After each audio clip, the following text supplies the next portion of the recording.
क्रांति का नगरी गोरखपुर का देवतुल्य लोगन के हम प्रणाम करत बानी।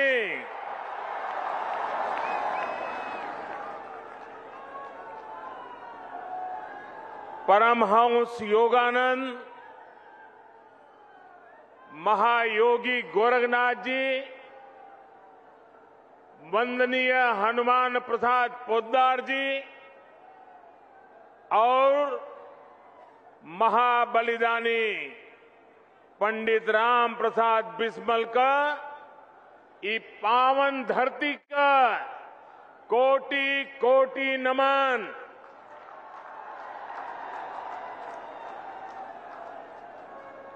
आप सब लोग जमने खाद कारखाना और एम्स का बहुत दिन से इंतजार करत रहिल। आज वो घड़ी आ गईल बा। आप सबके बहुत बहुत बधाई।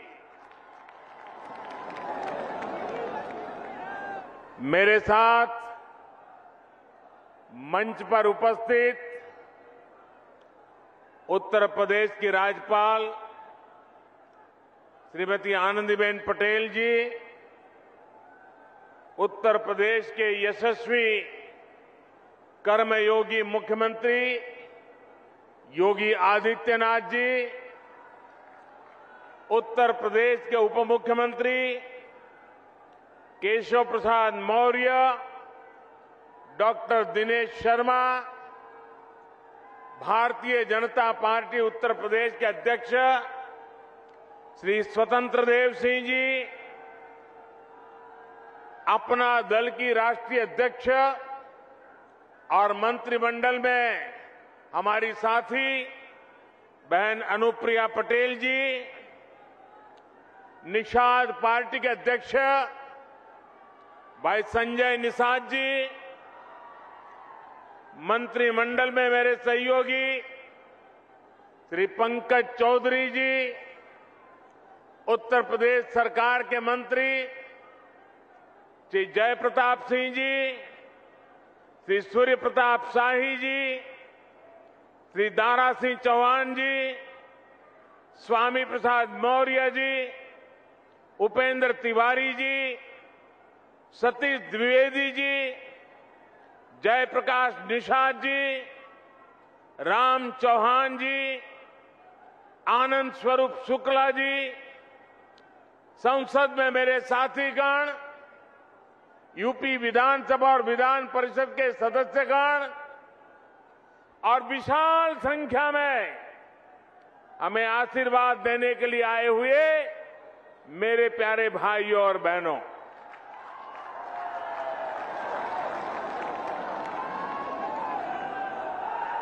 जब मैं मंच पे आया तो मैं सोच रहा था ये भीड़ है, यहां नजर भी नहीं पहुंच रही। लेकिन जब उस तरफ देखा तो मैं हैरान हो गया, इतनी बड़ी तादाद में लोग, और मैं नहीं मानता हूं शायद उनको दिखाई भी नहीं देता होगा, सुनाई भी नहीं देता होगा।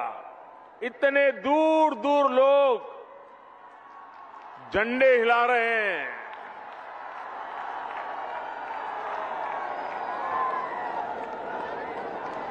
ये आपका प्यार, ये आपके आशीर्वाद हमें आपके लिए दिन रात काम करने की प्रेरणा देते हैं, ऊर्जा देते हैं, ताकत देते हैं। 5 साल पहले मैं यहां एम्स और खाद कारखाने का शिलान्यास करने आया था। आज इन दोनों का एक साथ लोकार्पण करने का सौभाग्य भी आपने मुझे ही दिया है।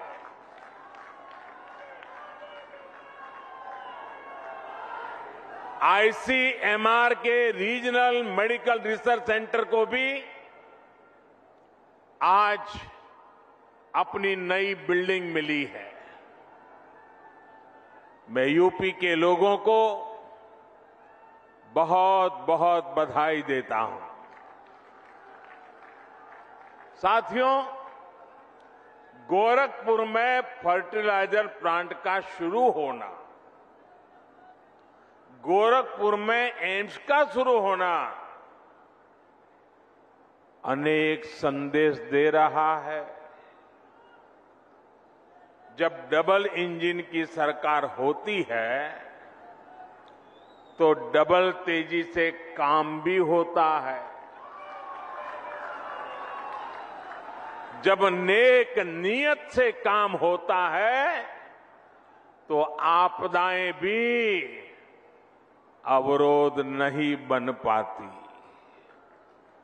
जब गरीब, शोषित, वंचित की चिंता करने वाली सरकार होती है तो वो परिश्रम भी करती है, परिणाम भी ला करके दिखाती है।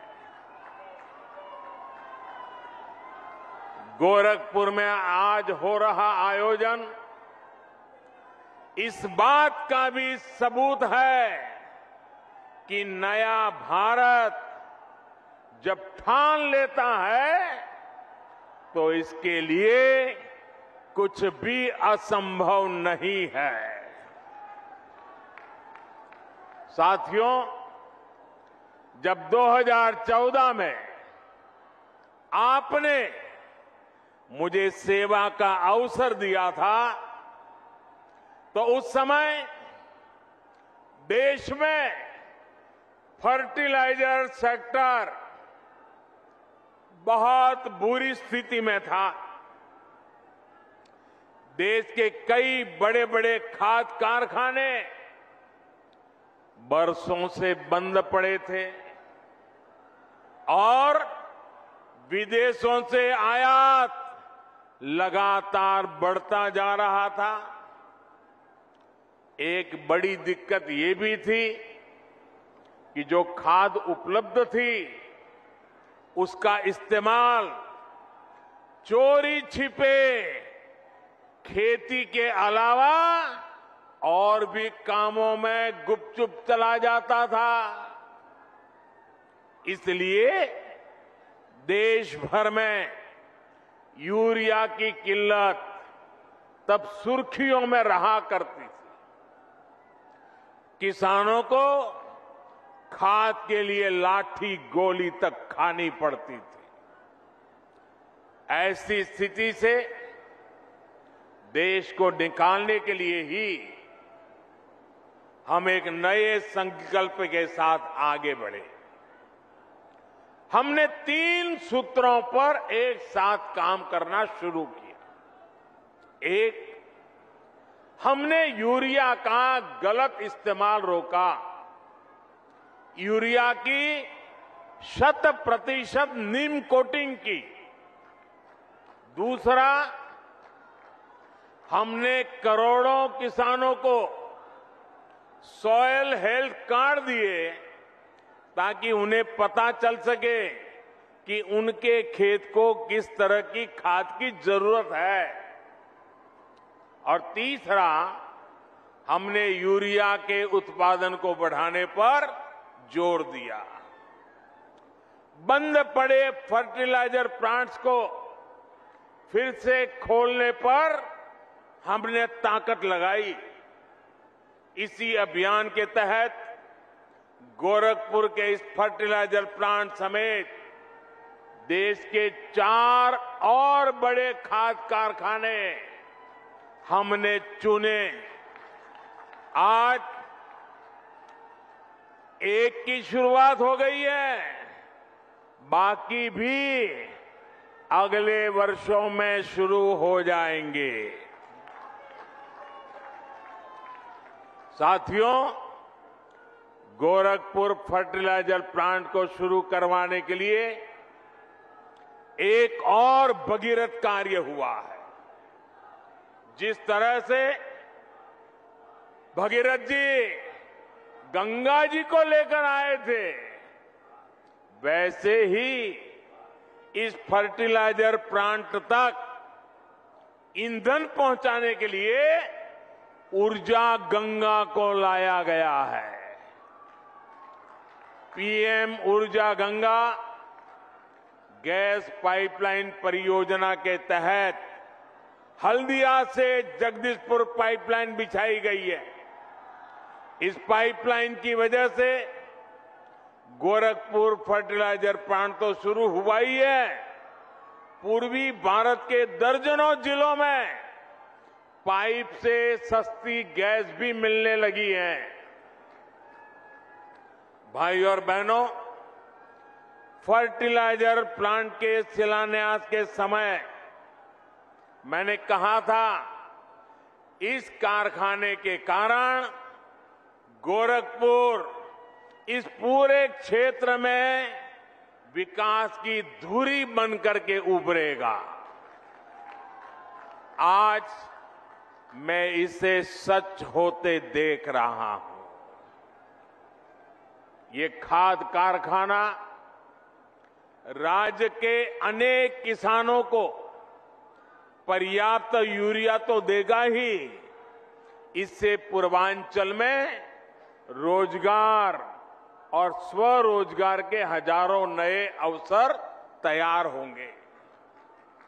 अब यहां आर्थिक विकास की एक नई संभावना फिर से पैदा होगी। अनेक नए बिजनेस शुरू होंगे। खाद कारखाने से जुड़े सहायक उद्योगों के साथ ही ट्रांसपोर्टेशन और सर्विस सेक्टर को भी इससे बढ़ावा मिलेगा। साथियों, गोरखपुर खाद कारखाने की बहुत बड़ी भूमिका देश को यूरिया के उत्पादन में आत्मनिर्भर बनाने में भी होगी। देश के अलग अलग हिस्सों में बन रहे 5 फर्टिलाइजर प्लांट शुरू होने के बाद 60 लाख टन अतिरिक्त यूरिया देश को मिलेगा। यानी भारत को हजारों करोड़ रुपए विदेश नहीं भेजने होंगे, भारत का पैसा भारत में ही लगेगा। साथियों, खाद के मामले में आत्मनिर्भरता क्यों जरूरी है, ये हमने कोरोना के इस संकट काल में भी देखा है। कोरोना से दुनिया भर ने लॉकडाउन लगे, एक देश से दूसरे देश में आवाजाही रुक गई, सप्लाई चेन टूट गई। इससे अंतर्राष्ट्रीय स्तर पर खाद की कीमतें बहुत ज्यादा बढ़ गई। लेकिन किसानों के लिए समर्पित और संवेदनशील हमारी सरकार ने ये सुनिश्चित किया कि दुनिया में फर्टिलाइजर के दाम भले बढ़े, बहुत बढ़ गए, लेकिन वो बोझ हम किसानों की तरफ नहीं जाने देंगे। किसानों को कम से कम परेशानी हो, इसकी हमने जिम्मेवारी ली। आप हैरान हो जाएंगे सुनकर के भाइयों बहनों, इसी साल एनपीके फर्टिलाइजर के लिए दुनिया में दाम बढ़ने के कारण 43,000 करोड़ रुपए से ज्यादा सब्सिडी हमें किसानों के लिए बढ़ाना आवश्यक हुआ और हमने किया। यूरिया के लिए भी सब्सिडी में हमारी सरकार ने 33,000 करोड़ रुपयों की वृद्धि की। क्यों? कि दुनिया में दाम बढ़े, उसका बोझ हमारे किसानों पर न जाए। अंतर्राष्ट्रीय बाजार में जहां यूरिया 60-65 रुपये प्रति किलो बिक रहा है, वहीं भारत में किसानों को यूरिया 10 से 12 गुना सस्ता देने का प्रयास है।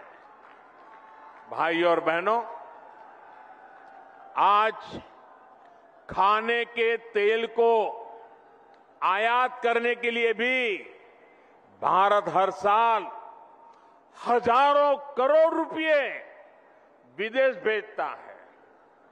इस स्थिति को बदलने के लिए देश में ही पर्याप्त खाद्य तेल के उत्पादन के लिए राष्ट्रीय मिशन शुरू किया गया है। पेट्रोल डीजल के लिए कच्चे तेल पर भी भारत हर वर्ष 5-7 लाख करोड़ रुपए खर्च करता है। इस आयात को भी हम इथेनॉल और बायोफ्यूल पर बल देकर कम करने में जुटे हैं। पूर्वांचल का एक क्षेत्र तो गन्ना किसानों का गढ़ है। इथेनॉल गन्ना किसानों के लिए चीनी के अतिरिक्त कमाई का एक बहुत बेहतर साधन बन रहा है। उत्तर प्रदेश में ही बायोफ्यूल बनाने के लिए अनेक फैक्ट्रियों पर काम चल रहा है। हमारी सरकार आने से पहले यूपी से सिर्फ 20 करोड़ लीटर इथेनॉल तेल कंपनियों को भेजा जाता था। आज करीब करीब 100 करोड़ लीटर इथेनॉल अकेले उत्तर प्रदेश के किसान भारत की तेल कंपनियों को भेज रहे हैं। पहले खाड़ी का तेल आता था, अब झाड़ी का भी तेल आने लगा है। मैं आज योगी जी सरकार के इस बात के लिए सराहना करूंगा कि उन्होंने गन्ना किसानों के लिए बीते सालों में अभूतपूर्व काम किया है।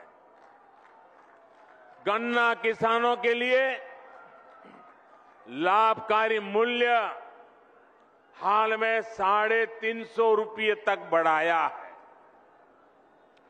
पहले की 2 सरकारों 10 साल में जितना भुगतान गन्ना किसानों को किया था, लगभग उतना योगी जी की सरकार ने अपने 4.5 साल में किया है।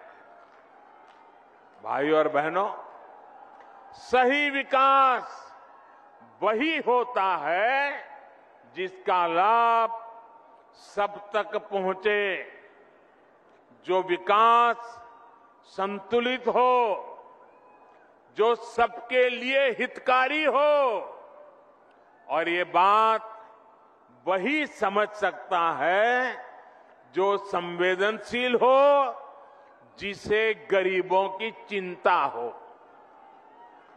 लंबे समय से गोरखपुर सहित ये बहुत बड़ा क्षेत्र सिर्फ एक मेडिकल कॉलेज के भरोसे चल रहा था।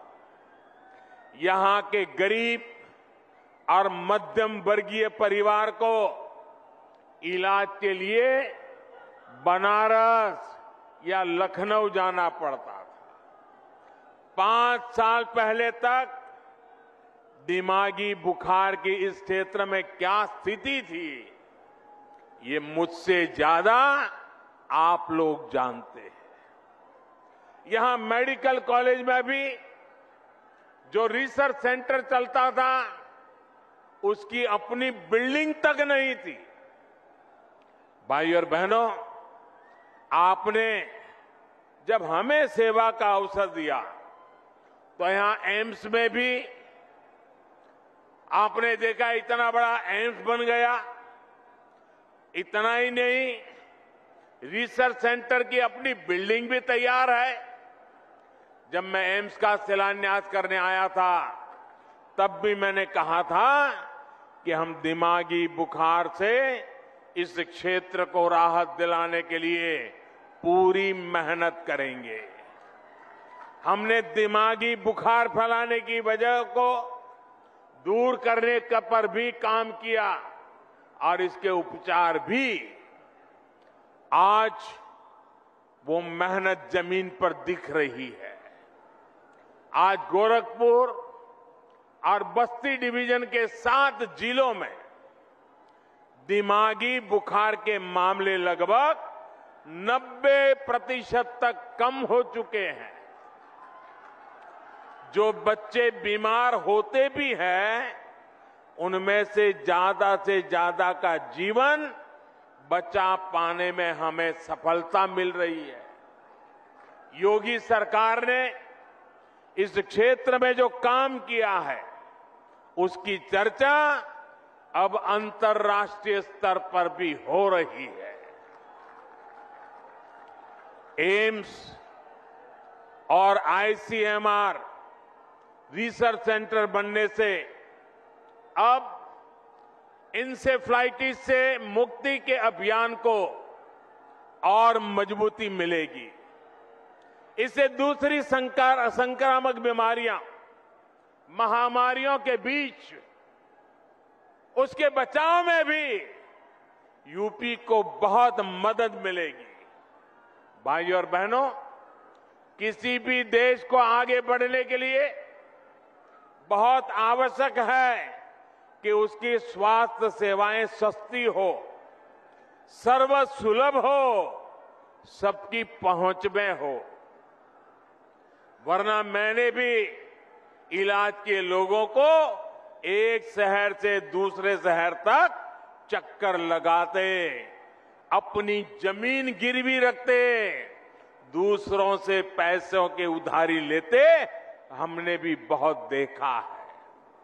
मैं देश के हर गरीब, दलित, पीड़ित, शोषित, वंचित, चाहे वो किसी भी वर्ग का हो, किसी भी क्षेत्र में रहता हो, इस स्थिति से बाहर निकालने के लिए जी जान से जुटा हूं।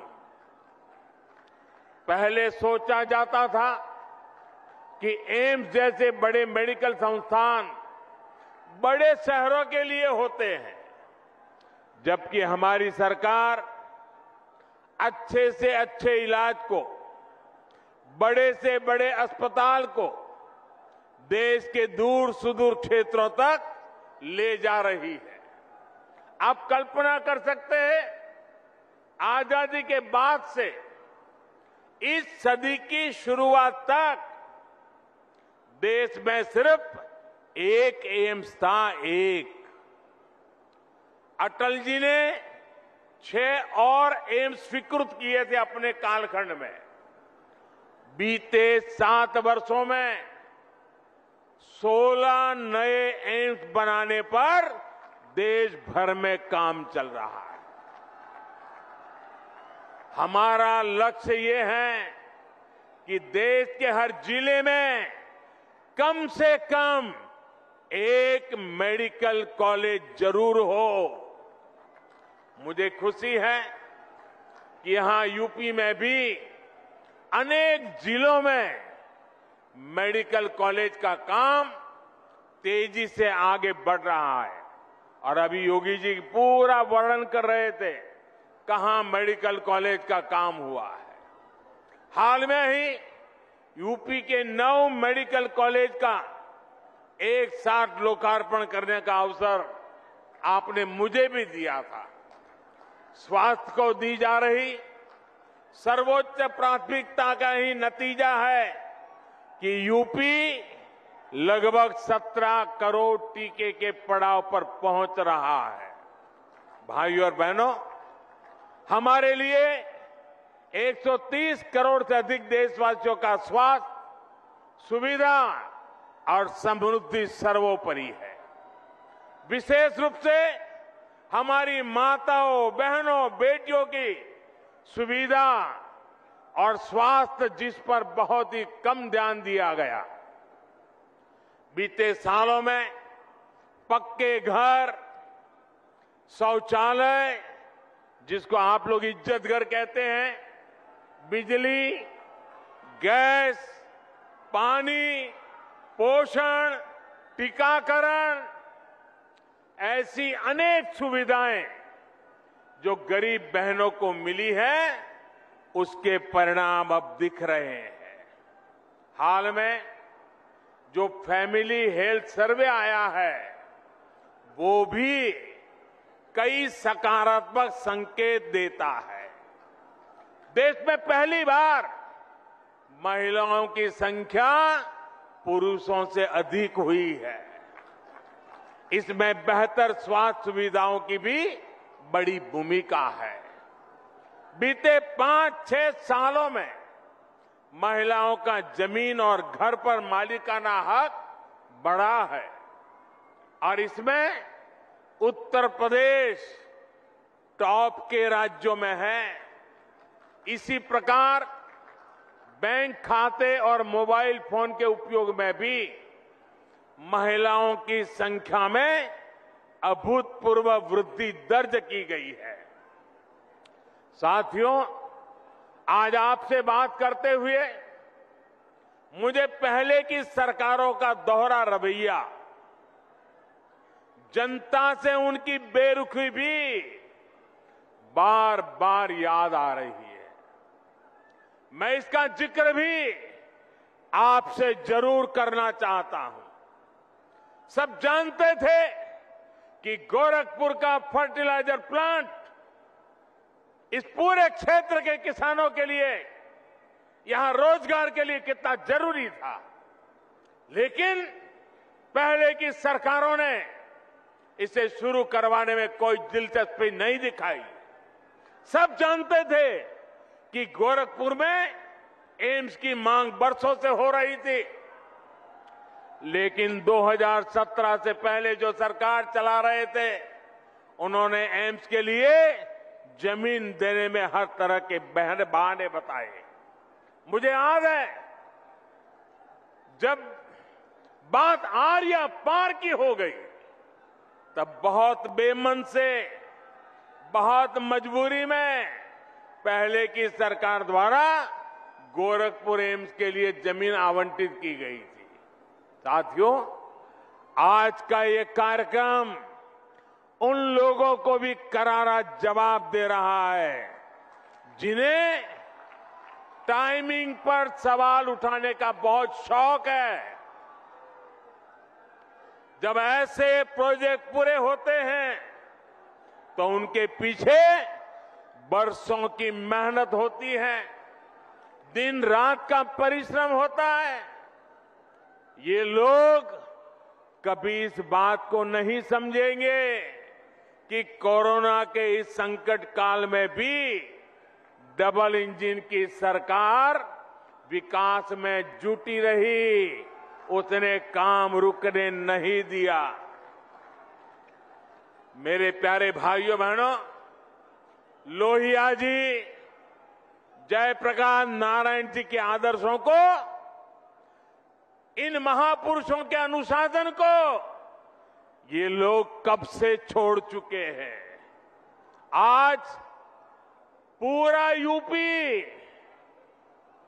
भली भांति जानता है कि लाल टोपी वालों को लाल बत्ती से मतलब रहा है। उनको आपके दुख तकलीफ से कोई लेना देना नहीं है। ये लाल टोपी वालों को सत्ता चाहिए, घोटालों के लिए, अपनी तिजोरी भरने के लिए, अवैध कब्जों के लिए, माफियाओं को खुली छूट देने के लिए। लाल टोपी वालों को सरकार बनानी है आतंकवादियों पर मेहरबानी दिखाने के लिए, आतंकियों को जेल से छुड़ाने के लिए।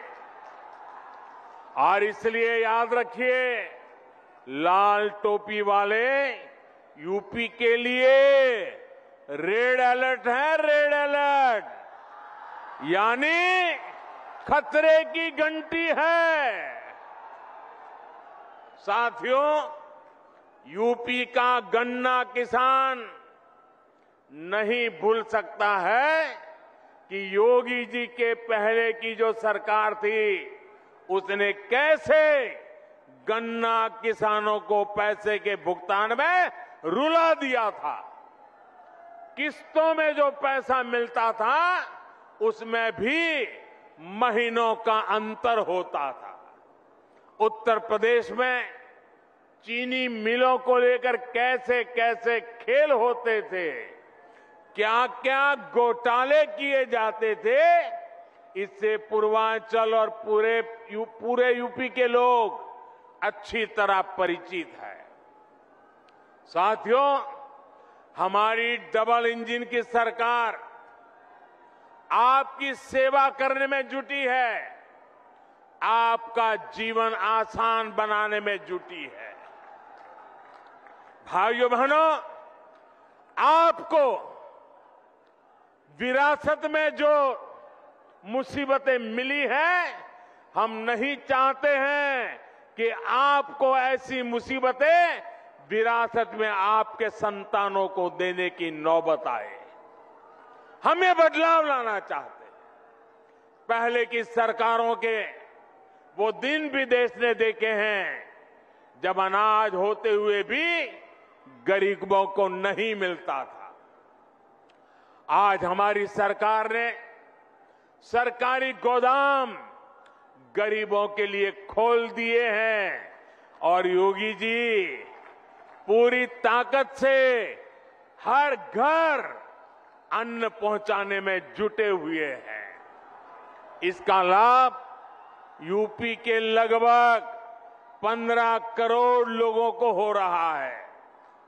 हाल ही में पीएम गरीब कल्याण अन्न योजना को होली से आगे तक के लिए बढ़ा दिया गया है। साथियों, पहले बिजली सप्लाई के मामले में यूपी के कुछ जिले वीआईपी थे, वीआईपी। योगी जी ने यूपी के हर जिले को आज वीआईपी बनाकर बिजली पहुंचाने का काम किया है। आज योगी जी की सरकार में हर गांव को बराबर और भरपूर बिजली मिल रही है। पहले की सरकारों ने अपराधियों को संरक्षण देकर यूपी का नाम बदनाम कर दिया था। आज माफिया जेल में है और निवेशक दिल खोलकर यूपी में निवेश कर रहे हैं। यही डबल इंजन का डबल विकास है। इसलिए डबल इंजन की सरकार पर यूपी को विश्वास है। आपका ये आशीर्वाद हमें मिलता रहेगा। इसी अपेक्षा के साथ एक बार फिर से आप सबको बहुत बहुत बधाई। मेरे साथ जोर से बोलिए, भारत माता की, भारत माता की, भारत माता की। बहुत बहुत धन्यवाद।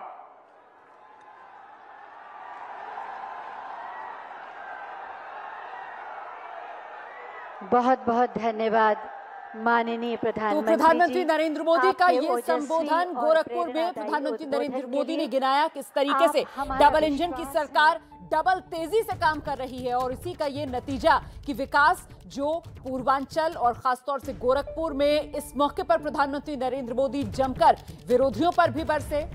लाल टोपी वालों को लाल बत्ती से मतलब रहा। लाल टोपी मतलब समाजवादी पार्टी पर बिना नाम लिए निशाना प्रधानमंत्री मोदी की तरफ से किया गया।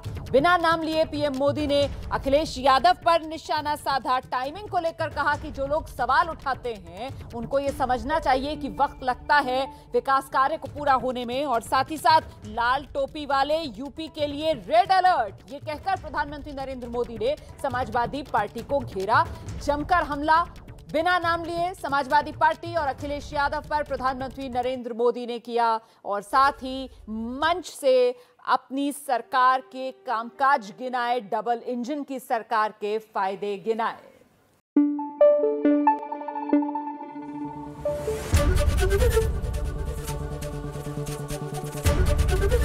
एबीपी न्यूज आपको रखे आगे।